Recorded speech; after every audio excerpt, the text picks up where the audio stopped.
નમસ્કાર ખેડૂત મિત્રો, મારું નામ છે અલ્કેશ પટેલ અને આપણી યુટ્યુબ ચેનલ છે ખેતીની વાત મારું ગુજરાત. આપણી દુકાનનું નામ છે Hindustan Agro Seeds Kalavad, proper Kalavad, તાલુકો કાલાવડ, જિલ્લો જામનગર. મિત્રો, તો આપણા વિડીયો દ્વારા ઘણા બધા ખેડૂત મિત્રોને સંતોષકારક જવાબ મળે છે. સંતોષકારક એમના જે રોગ જીવાતો હોય છે એમના જે દવા વિશે માહિતી મળે છે અને ઉપયોગ કરે છે, તો એનાથી ઘણા બધા લોકોને ફાયદો થયો છે. એવા ફોન પણ આવે છે અને એવા મેસેજ દ્વારા પણ માહિતી આપે છે. તો તમામ ખેડૂત મિત્રોનો ખૂબ ખૂબ આભાર. હજી શક્ય હોય તેટલા વધારે ખેડૂત મિત્રો આપણી ચેનલમાં જોડાય, જેના થકી અવનવી ખેતીલક્ષી માહિતી મળતી રહે અને આપણા પાકની અંદર ક્યાંય ને ક્યાંય જે વસ્તુની જરૂરત છે એ વસ્તુનો ઉપયોગ થઈ શકે. મિત્રો, તો ચેનલને સબસ્ક્રાઈબ કરજો, લાઈક કરજો અને શેર કરજો.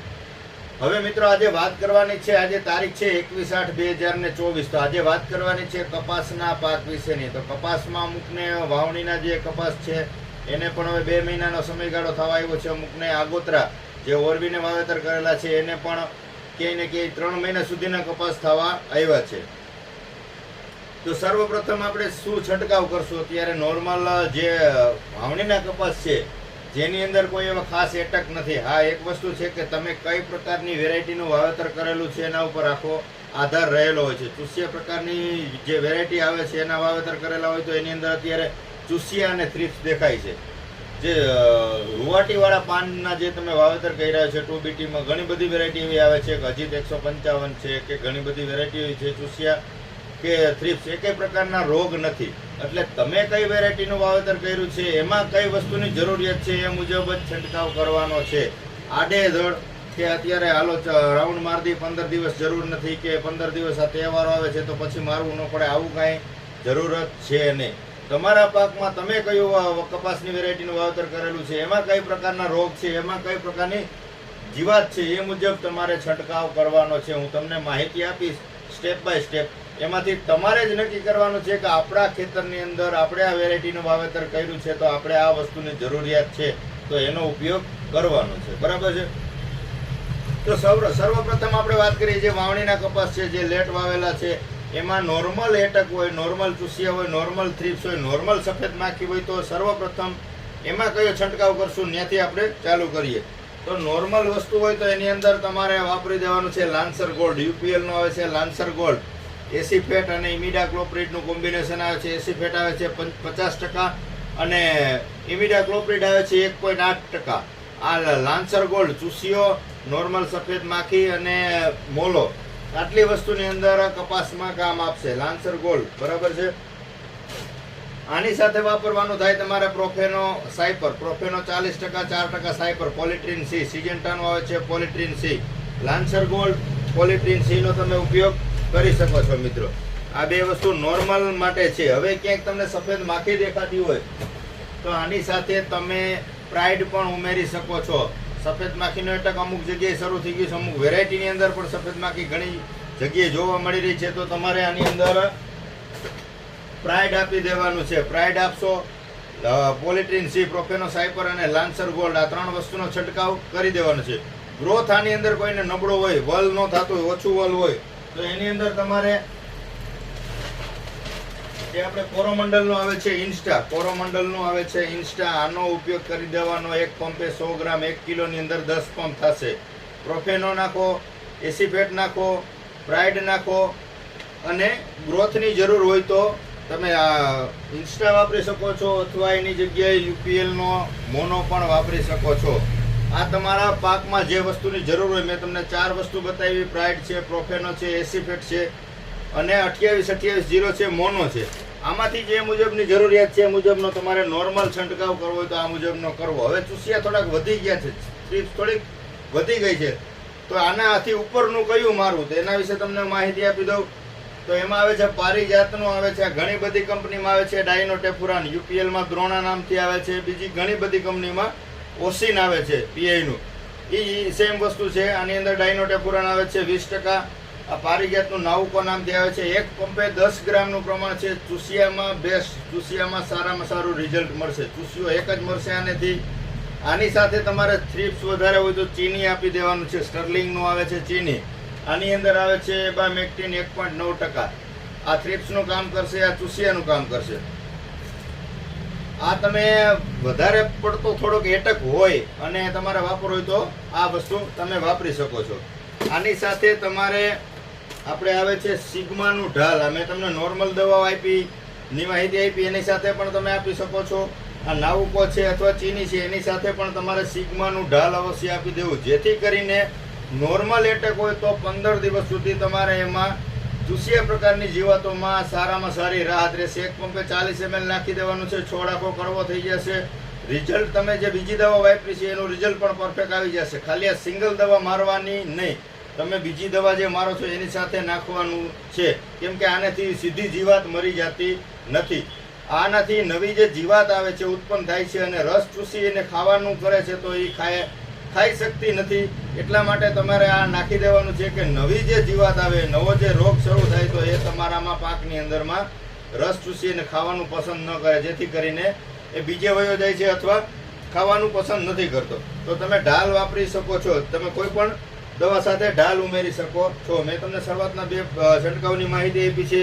હવે આમાં તમારે ફૂગનાશક ઉમેરો કરવો હોય તો તમે ટાટાનું જે આવે છે કોન્ટપ આ વાપરી શકો છો. સુમિટોમોનું કોન્ટપ આવે છે, આ પણ પંપે 40 ml નાખી શકો છો. હળવો જે છંટકાવ કરો છો એની સાથે તમે ફૂગનાશકનો પણ છંટકાવ કરી શકો છો. પીડાશ દેખાતી હોય કપાસની અંદર, નોર્મલ પીડાશ દેખાતી હોય, પાનમાં ટપકી દેખાતી હોય, લાલ ડાઘા દેખાતા હોય અથવા ચાપવા ક્યાંય ને ક્યાંય પડી જતા હોય તો તમે સ્વાધીનનો પણ ઉપયોગ કરી શકો છો. 10% ફોલિક્યુર આવે છે, 65% સલ્ફર આવે છે. આનો પણ ફંગીસાઇડ તરીકે એને ખાતર બેયનું કામ કરશે. સલ્ફર આવી જશે અને ફૂગનાશક આવી જશે. આનું રિઝલ્ટ પણ ખૂબ સારું મળશે. તો તમે ફૂગનાશક અને ખાતર તરીકે આનો પણ ઉપયોગ કરી શકો છો. હવે આપણે ત્રીજી વાત કરવાની છે. હેવી એટેક આવ્યો છે, હેવી ડોઝ મારવો છે. નોર્મલ આ બધા મારી લીધા છે છતાંય થ્રિપ્સ કંટ્રોલ નથી થતી. અમુક આગોતરા ઘેરા છે, ચૂસિયા પ્રકારની વેરાયટી છે, અમુક વધારે પડતી થ્રિપ્સ આવતી હોય એવી પણ વેરાયટીના વાવેતર અમુક લોકોએ કર્યા હોય છે. તો આપણે ખાસ નક્કી કરવાનું છે કે આપણા ખેતરમાં કઈ પ્રકારની વેરાયટી છે તો એ મુજબ જ દવાનો ઉપયોગ કરવાનો. ઓછા રોગ છે તો હળવા મેં તમને બતાવ્યા 2 ડોઝ, એમાંથી કોઈ પણ વાપરી શકો છો. વધારે હેવી એટક છે ફૂલ તો હું તમને દવા વિશેની માહિતી આપું કે તમારે તો અને તો જ એનો છંટકાવ કરવાનો છે. એટક ન હોય તો ભલે તમારો કપાસ 90 દિવસનો થઈ ગયો પણ હેવી કે મોંઘી દવા મારવાની જરૂર નથી. પણ હું તમને માહિતી ચોક્કસથી આપી દઈશ. હવે તમારા કપાસની અંદર વધારે પડતો ચૂસિયો આવી ગયો છે, હેવી એટક ચૂસિયાનો આવી ગયો છે તો તમે UPL નું ઉલાલા વાપરી શકો છો. આ ચૂસિયામાં કામ આપશે, મોલોમાં કામ આપશે અને નોર્મલ સફેદ માખી જેટલી ટચમાં આવી જશે એટલી સફેદ માખીમાં પણ કામ આપશે. UPL નું આવે છે ઉલાલા. આ થઈ ચૂસિયાની વાત. હવે એની સાથે તમારે થ્રિપ્સમાં ઉમેરવું હોય તો થ્રિપ્સની અંદર તમે વાપરી શકો છો ઇવીસેન્ટ. સિજન્ટા કંપનીનો આવે છે ઇવીસેન્ટ. આની અંદર ઈયળ મરી જશે, ઈયળનું ટેકનિકલ આવે છે અને થ્રિપ્સ કથેરીનું ટેકનિકલ આવે છે. એટલે ઉલાલાની સાથે તમારા હેવી ડોઝ, હેવી એટેક હોય તો ચૂસિયા માટે, થ્રિપ્સ અને ઈયળ માટે આ 2 વસ્તુનું કોમ્બિનેશન કરીને તમે વાપરી શકો છો. આની સાથે તમારે ફૂગનાશક ઉમેરવું હોય, ચાપવા ખરી જતા હોય, 85-90 દિવસનો કપાસ થઈ ગયો હોય તો એની સાથે તમારે ટાટા કંપનીનું જે આવે છે અયાન, ટાટાનું અયાન આવે છે. આ વસ્તુ બેસ્ટ છે, ફૂગનાશકમાં તમે વાપરી શકો છો. આની અંદર આવે છે ક્રેસોક્સોમ મિથાઇલ આવે છે 40% અને હેક્ઝાકોનાઝોલ આવે છે 8%. ક્રેસોક્સી મિથાઇલ આવે છે 40 અને કોન્ટાપ આવે છે 8%. તો આનો છંટકાવ પણ પંપે 15 ગ્રામનું પ્રમાણ છે, 15 ગ્રામ પંપે વાપરી અને આનો છંટકાવ પણ કરી શકો છો. આ ફૂગનાશકનું થયું, આ થઈ થ્રિપ્સ અને ઈયળની દવા અને આ ચૂસિયા માટેનું આ ડોઝ પણ મારી શકો છો. આ સિવાય તમારે ડોઝ મારવો હોય, એટક વધારે છે તો ઘરડા કંપનીનો આવે છે પોલિસ. આની અંદર આવે છે 40% ફિપ્રોનિલ આવે છે અને 40% આવે છે ઇમિડા.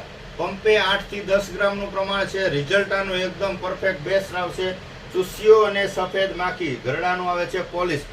બાયરમાં આવે છે લેસન્ટા. બીજી ઘણી બધી કંપનીમાં આવે છે પણ 2-3 કંપનીના જે સારા આવે છે એના વિશે હું તમને માહિતી આપીશ અને આ જ વસ્તુ વાપરવાનો આગ્રહ રાખજો તો જ તમને ક્યાંય ને ક્યાંય રિઝલ્ટ સારા મળશે. પોલિસ વાપરી શકો છો 8 થી 10 ગ્રામ. આની અંદર ચૂસિયો અને થ્રિપ્સ બંને કંટ્રોલ થઈ જશે. ત્યારબાદ આપણે વાપરી શકો છો સિમોડિસ. આની અંદર પણ ચૂસિયા મરી જશે, ઈયળ મરી જશે, થ્રિપ્સ મરી જશે. આની અંદર તમામ પ્રકારની જીવાતો સાફ થઈ જશે. સિમોડિસ આવે છે સિજન્ટાનું. આના રિઝલ્ટ પણ પરફેક્ટ છે. એક પંપની અંદર તમારે વાપરવાનું હોય છે 24 ml. 20 થી લગાડી અને 24 ml સુધી તમારે જે પ્રમાણે એટક હોય મુજબ. કોબીસના પાકમાં છે, મરચીમાં છે, કે પછી કપાસમાં છે વધારે પડતો હેવી એટેક આવી ગયો તો તમે સિમોડિસનો ઉપયોગ પણ કરી શકો છો. ત્યારબાદ તમારે આ મુજબ જ તમારે આ કેટેગરીની દવા વાપરવી હોય તો થ્રિપ્સ વધારે આવી ગઈ, કથેરી વધારે આવી ગઈ તો તમે ગોદરેજનું ગ્રાસિયા પણ ઉપયોગમાં લઈ શકો છો. ગોદરેજ કંપનીનું ગ્રાસિયા, આનો પણ તમે છંટકાવ કરી શકો છો. તો તમારા હેવી એટેક હોય ત્યારે અને ત્યારે જ આ બધી વસ્તુનો ઉપયોગ કરવાનો છે. નોર્મલ હોય ત્યારે કાંઈ બહુ મેં તમને બતાવ્યું નોર્મલ છંટકાવ કરી દેવાનો છે. આ ઢાલની માહિતી આપી, તમે જે નોર્મલ દવાનો છંટકાવ કરો છો એની સાથે પંપે 40 ml ઉમેરી દેવાનો. છોડ તમારો એકદમ ઝેરી અને કડવો થઈ જશે.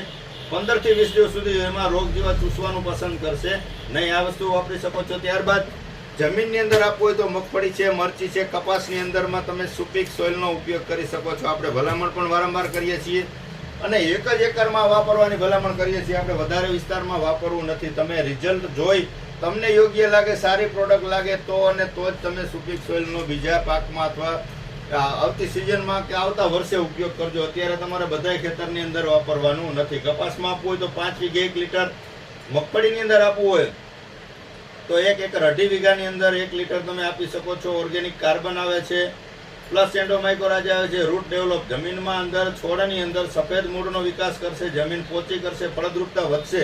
જેના કારણે તમે જે ખોરાક આપેલો છે જમીનની અંદર, ખોરાક જે પડેલો છે તે ડાયરેક્ટ છોડ લેવામાં ખૂબ મદદરૂપ થાય છે. મિત્રો, તો માહિતી તમને આપી દીધી છે કે જે વસ્તુ નોર્મલ હોય તો નોર્મલ છંટકાવ કરવાનો છે, વધારે પડતું હોય તો મેં તમને આપી છે. હવે બીજું કે કોઈને ચાપવા કરતા હોય, ડ્રોપિંગ થતા હોય તો પોષણની પણ ઉણપ હોઈ શકે. જમીનમાં પોષણ ઘટતું હોય તો પણ તમારે ચાપવા કરતા હોય. આજે હું તમને વાત કરું છું આગોતરા કપાસ જે 75, 80 થી 90 દિવસના કપાસ છે, જેમાં ચાપવું કરતું હોય તો તમે એની અંદર વાપરી શકો છો કેજબો. આની અંદર આવે છે કેલ્શિયમ, ઝીંક અને બોરોન. કેજબો FMC નું કેજબો આવે છે. એક પંપે 40 ml નાખવાનું આવે છે. આની અંદર કેલ્શિયમનું પ્રમાણ આવે છે 21%, બોરોન આવે છે, ઝીંક આવે છે. આ વસ્તુ બેસ્ટ છે. ચાપવું ડ્રોપિંગ થતું હોય તો ક્યાંય ને ક્યાંય પોષણની ઉણપ રહેતી હોય, કેલ્શિયમ ઘટતું હોય તો પણ ચાપવું કરવાનો પ્રશ્ન રહેતો હોય છે. ત્યારબાદ આવે છે કેલબોર પણ આવે છે. આની અંદર પણ કેલ્શિયમ આવે છે 10%, બોરોન આવે છે અને નાઇટ્રોજન. આ 3 વસ્તુનું કોમ્બિનેશન આવે છે. આ પણ પોષણ ઘટતું હોય ત્યારે તમે આપી શકો છો. આજે ડ્રોપિંગ થતું હોય એના માટેની હું તમને ભલામણ કરું છું. પછી તમે BSF નો આવે છે લિબ્રેલ, આ પણ તમે મિક્સ માઇક્રોન્યુટન તરીકે વાપરી શકો છો. પછી આવે છે રેવા ફર્ટિલાઇઝરનું સેતુ પ્રો પ્લસ કરીને આવે છે. આ પણ તમે વાપરી શકો છો. આની અંદર પણ પંપે 40 ml નો ડોઝ હોય છે. આની અંદર આયરન આવી જાય છે, મેંગેનીઝ આવી જાય છે, ઝીંક આવી જાય છે, કોપર આવી જાય છે, બોરોન આવી જાય છે. પંપે 40 ml થી આ પણ તમે આનો પણ ઉપયોગ કરી શકો છો. તો આ ક્યાંય ને ક્યાંય તમારું ડ્રોપિંગ થતું હોય તો એ અવસ્થાએ તમારે વાપરવાની વસ્તુ છે. ફંગીસાઇડમાં સારી વસ્તુ તમારે નાખવી હોય 80-85 દિવસે તો તમે કોસાઇડનો પણ ઉપયોગ કરી શકો છો. ફૂગનાશકમાં કોસાઇડ 3000 ભારત સર્ટિસનું બેસ્ટ રિઝલ્ટ છે. ખૂબ સારા પરફોર્મન્સ છે.